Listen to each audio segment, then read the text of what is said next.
Alright guys, welcome to today's video. We got this little area right here. It's getting a full view, 3-panel door. Hot tub's gonna go in there. See what we got? Yeah, this is going to be cool. So stay tuned. That's what she looks like on the outside. It's not all the way closed, but yeah, check that out. And that's going to look sharp once they get the siding on and everything. Alright, got it all installed. The horizontal tracks follow the incline, follow the pitch of the roof as you can see.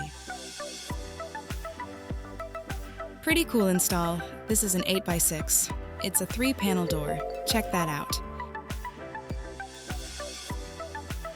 Nice, very nice. Hot tub's gonna go somewhere in here. Pull that full view down.